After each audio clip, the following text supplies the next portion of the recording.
Hello, everyone, and welcome to this interview. It's not a show, even though it kind of looks like a show. I'm joined by my co-host Launders, which would again imply it's a show. It's not a show; it's an interview. And today we are interviewing Classic, who is the Valorant lead game designer. For those that don't know, my name is Travis. I usually cover League of Legends esports. Launders covers CS:GO esports and does commentating for that. And Classic, do you want to explain what you do on the Valorant side?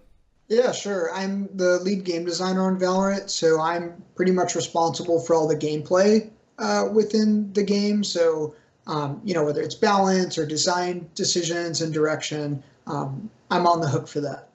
Great. Well, I know that means that Launders, you're going to have a ton of questions for him, right? I am, yes. I'm brimming with questions right now. I'm super Right. excited because Well, most of what I do is like movement tutorials in CS:GO. Like I was just a movement YouTuber basically. So there's some stuff in Valorant that I can't see because we don't have like a console yet, or I don't know if that's coming. And learning about some of that stuff is what I'm most curious about. I don't know how quickly you want to jump in, Travis. well, I think just first, I'd love to just talk about how it's so great to see you in Classic because I'm pretty sure you were a player in the beta alongside me and Zgear and a bunch of other people, right? Yeah, that's right. Yeah, really early on League of Legends, I remember watching some YouTube video, the trailer, and trying it out, and that was a super fun time. Yeah, and I obviously not working at Riot at that point. Yeah, and then I remember either towards the end of beta or shortly thereafter, you got picked up to work at Riot, and you were a face on the league side for a while, and then you, along with so many other faces, just suddenly quietly disappeared into nowhere, and I had no idea what was coming out. So whatever, I saw your face pop up during the boot camp and all this stuff. It's been quite fun to see that. What has it been like working on a game like Valorant? Rather than working on a game like League, because League was kind of built. Everybody likes to joke about Riot being a small indie company, but it was a small indie company whenever League was built. Not the case when Valorant was built. So what's that transition been like? Yeah, I mean, what's particularly interesting is when I joined Riot and I worked on League of Legends, it was already a live game. It's to some extent it was established. There was a community. We generally knew what good looked like for League of Legends, and we had this North Star of where we were trying to go with the game. When starting, Valorant so many years back, we had to build all of that ourselves and figure out the vision and what we wanted the game to be. And obviously that comes with a lot of disagreements and different theories. So you go from this world of League of Legends that's a live service, and I can put a patch out and find out if my idea was a bad one or a good one within minutes based on the community feedback, to this situation where you make an idea and in some cases you wait 3 years until you find out if that was the right choice, and many debates and arguments and theorizing goes along with that until up into that moment, which is very different from operating as a live service. Yeah. Well, did you? I mean, has Valorant always been the game that we see today in terms of a lot of people make comparisons to CS:GO, with some Overwatch thrown in. Has it always been that kind of like offense, defense, multiple rounds, planting the spike kind of game, or was it a different FPS at any given point in time? Really early on, we were not dead set on this game being specifically a tactical shooter. It could potentially be an action shooter. We wanted to be in the competitive FPS space, so we said, hey, we want to make a competitive game where you play with a team and there's teamwork involved, and the hours you put into the game are going to mean something, and that skill is going to translate into your ability to express when you play a match. We didn't exactly know what form that took, but over time, as we iterated and tried things and took into account some of our own experiences and what we thought was enjoyable, and paired that with the top line goal of a competitive game, this tactical space made more and more sense for us. And I'd say, pretty quickly through prototyping, we identified that this is the direction that we wanted to go with this game. And from there, we continued to iterate and refine many, many, many times over. Yeah. You guys have a team with a lot of Counter-Strike players in it, like Volcano amongst others. What's your go-to FPS, or what were you playing a lot of before Valorant? So when it comes to FPSs, my experience, I probably played TF2, Counter-Strike, more 1.6 at that point because Go was pretty fresh when we were starting out on our side. But I've never been, like I'm not nearly as deep in shooters like someone like Sal or Volcano. But I think a shared similarity I have is being a competitive player. I've always played things like Counter-Strike, StarCraft, WoW Arena, League of Legends, Dota. Those have always been, my big games, these online multiplayer games. But yeah, to answer your question for shooters, I'd say, I mostly played Counter-Strike, some TF2, so a little bit of like Natural Selection and other shooters as well, but never particularly deep relative to these other games I played. The variety is obviously really great for perspective. In Valorant, like within the CSGO community, a lot of us are wondering what are some of the parallels between Valorant and CS on the movement side, because some people have said that it feels like 1.6. Is there something about Valorant that was made to feel like 1.6, or is that just people's perceptions about what they thought Valorant would become, and is that accurate or not? I mean, we've had, when we think about, when you go, what movement system are you going to make in a shooter? You pull from all the things you've played and your experiences, and you take those as inspirations. And the team has a wide range of backgrounds, from being deep in Quake and Counter-Strike and Team Fortress and a lot of games in that space. So those were certainly inspirations to our system, but we always mapped the mechanics and the execution of those systems back to our top line goals, which is we wanted to make it a competitive game. And that means all areas of the game have vectors of mastery that you can use to express your skill and invest hours into and learn more and more concepts as you play. And then we also wanted to tie that with a tactical game where we wanted to reward you playing methodically and being really intentional about your movement. So all these things kind of wrap together to create the output of what you see for movement in Valorant today. Lodgers, feel free to ask any technical movement questions you want to get in and the nitty gritty. I don't want to like take over, obviously. No, go. I know you want to get this, so go for it. Okay, I was just curious. So, like with B hopping, for example, to be specific, in CS you have things like a perfect B hop, which could send you flying, or you can miss a B hop and get punished really badly. But in Valorant, it feels like you basically hit almost all of your B hops, but you aren't given a big advantage by hitting that B hop. Are there perfects that we don't know about, and is there something behind B hopping that was made to be something you do that doesn't really positively or negatively affect a round? Mm-hmm. So our general philosophy with what traditionally people understand as bunny hopping is we wanted it to be an option, but we wanted it to be a particularly intentional option in the game. One thing we really didn't want with bunny hopping is like, maybe like a funny, like a Foon video from Counter-Strike Source where whether you have a script or you're just doing it perfectly, you move at these like almost comical speeds that really take away from the tactical and methodical pace of the game. But we wanted to allow opportunities for these short bursts of speed where you could use it for evasion or traversing vertical terrain on a level and giving you that ability to be evasive without also being accurate and being able to aim at the same time. So it has a really nice paradigm there and trade-off between evasion and accuracy and being stable and not particularly mobile. We're still kind of sussing out like exactly what we want all the tuning to be and the criteria.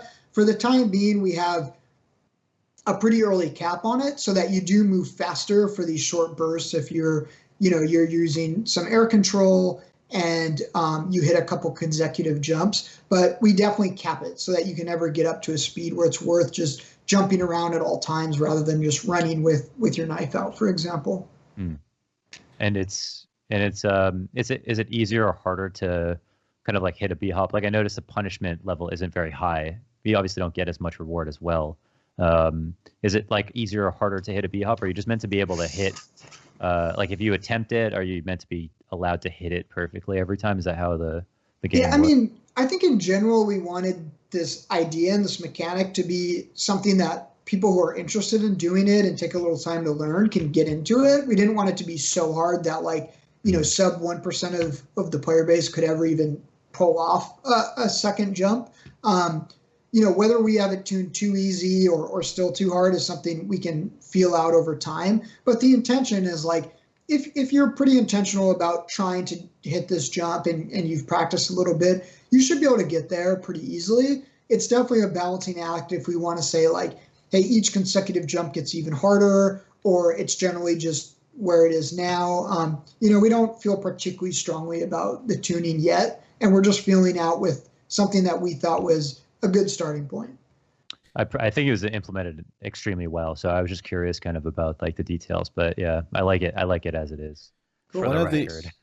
one of the questions I wanted to bring up with you was just sort of, I remember in the boot camp you mentioned that you guys never wanted the abilities to feel like the main way that you defeat opponents, right? Like that they're more of a utility function. Yeah. I then started playing Raze. And then people started complaining, not because I was any good because I'm garbage, but that Raze in particular is just like, you lob a grenade and people die. I would love it if you don't change that, but I'm just curious if you feel as though that countermines any of like sort of the philosophy of, hey, abilities are more meant to be utility than like a way to kill your opponents, essentially. Yeah, I think, initially, we're very big on talking about the importance of guns in the game. We don't want abilities to undermine guns. We think they should be complementary. And then how does lethal abilities work in that equation, and how does that make sense? And that's something important that we want to talk about when thinking about Raze more existentially in the game. The main thing for us is these ideas of lethal abilities already exist in the game in other areas, right? Whether it's Sova's ultimate or Brimstone's ultimate or Breach's, I think it's the Fusion Blast where it deals damage to the wall. These all have the potential to be lethal, but they have constraints and visual and audio cues that give you some heads up and a fairly generous timing window for you to move out of these things. And the reason we think those are still valuable, despite the common case not being that you get a kill out of it, is you're actually still getting a lot of tactical value. So whether you're temporarily moving a player out of a position of power so that you can take an angle, or you're trying to eliminate the number of angles that you're dealing with when you enter a space by throwing this thing and reliably knowing that that angle isn't something you have to deal with, or that spot is not relevant, is really valuable tactically, even without getting any kills. So as far as when kills actually happen, we think that should be the result of players using abilities coordinated really well and well executed in a way that maybe the opponent didn't respect/react to that thing, or they were just outright unprepared for it. I think Raze in general, when on the lethal ability spectrum, can be a lot more punitive because the timing windows are very short in which you get those notifications and when the explosion goes off and potentially kills you.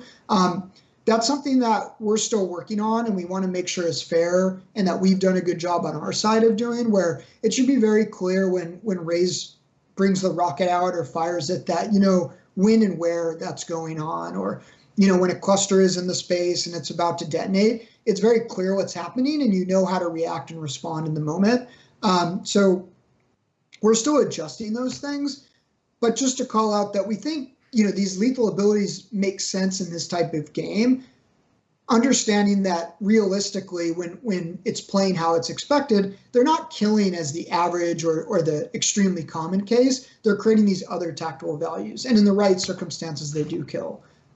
So yeah, I know early on as people are learning these things and we haven't quite got all the right cues in there, that's probably happening a lot more than we'd personally even like, and what we saw less internally, just because we were used to this kit for over a year, right? So we just got so conditioned to how to deal with it. It's been a bit of a surprise for us. So we're adjusting and adapting to that internally. Yeah, because I will admit that at my elo, I'm playing against really bad people, and I just throw the grenades into hookah, and then I get double kills, and then people in my chat complain about how that's kind of OP. I mean, if you don't nerf Raze, it's going to be really tough for Travis might lose interest in the game. So. Yeah, it's true. You're going to lose a customer, I think. I see.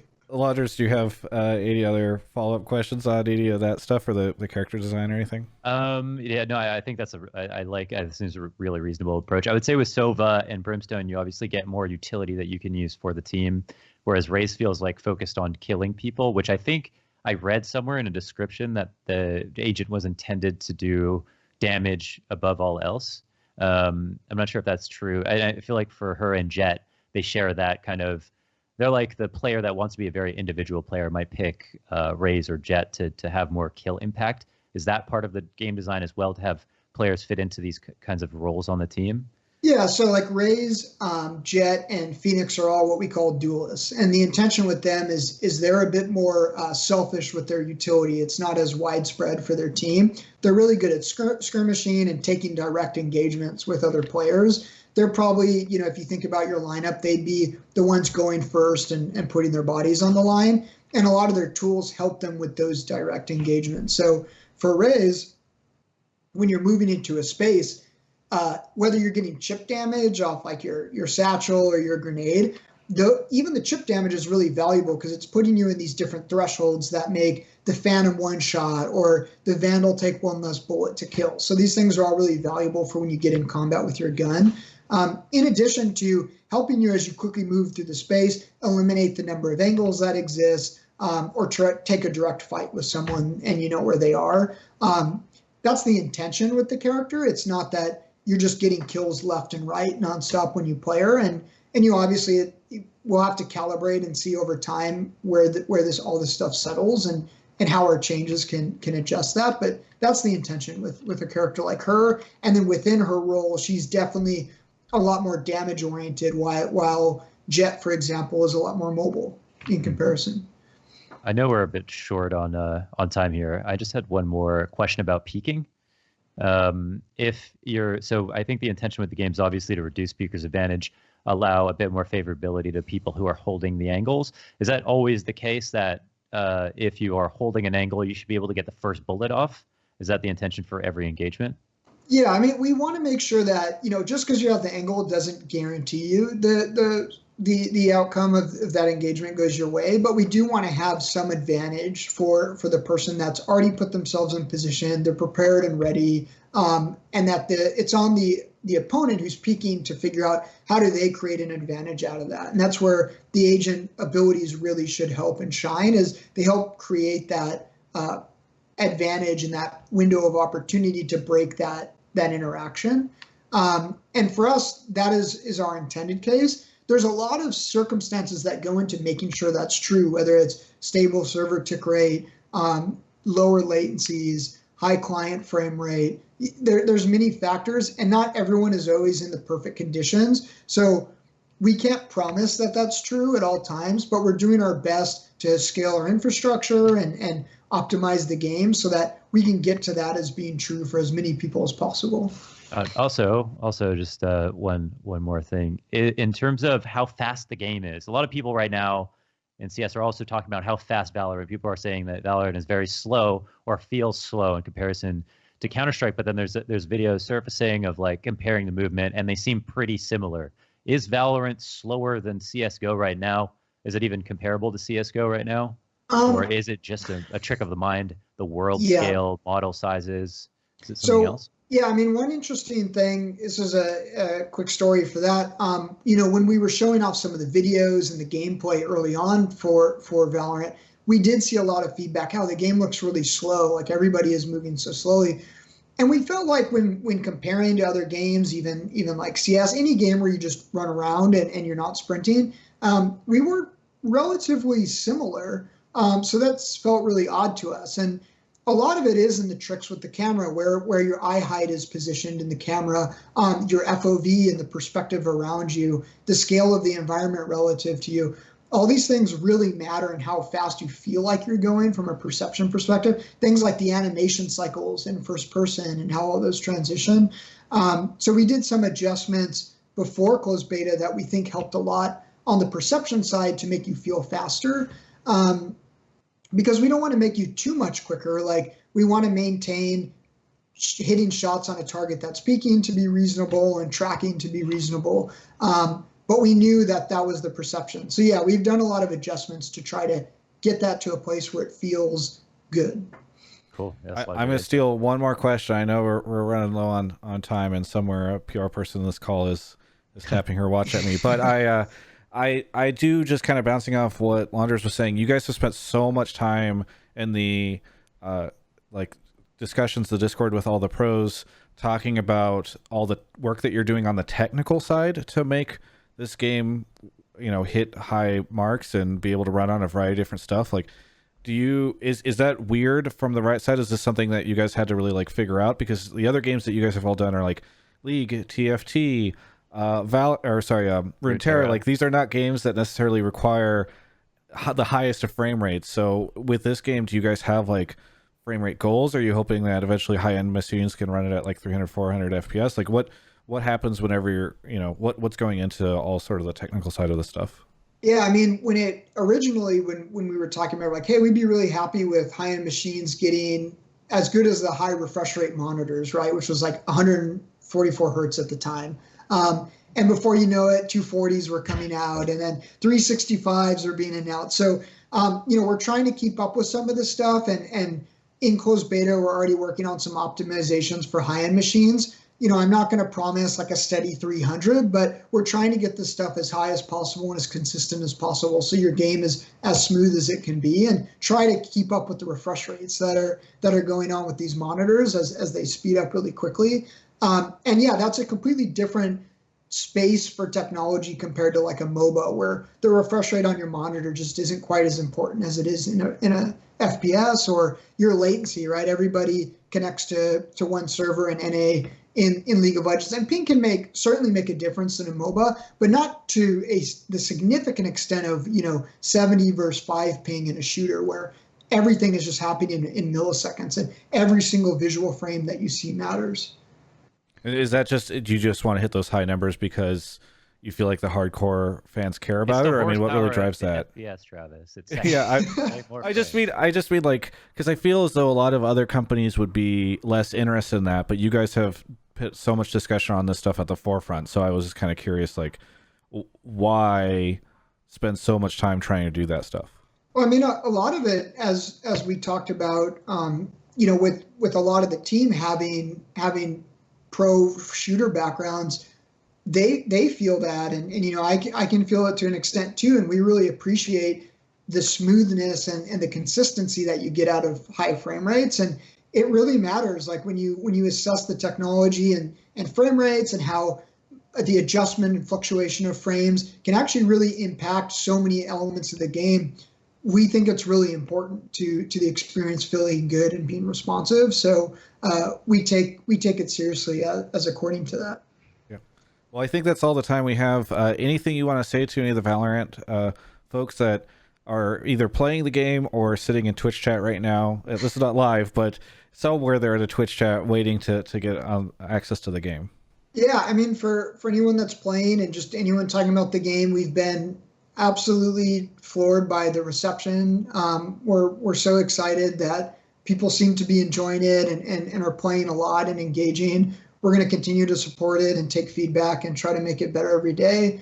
For those of you without invites yet, I apologize. The best thing to do right now is just have logged in and watch some streamers. And over time, as we ramp up our infrastructure and we can support more and more people, we'd like to continue to expand the invites and let more people play.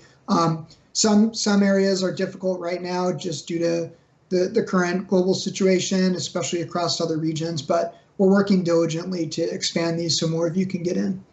Awesome. Don't stop until we get Summit to 400,000. Yeah. Thanks so much, Classic, for sitting down with us, and thanks, Launders, for joining me for the interview. For everyone else, you can check out the rest of my coverage of all things esports, including Valorant, right here on my YouTube channel. Hello, everyone.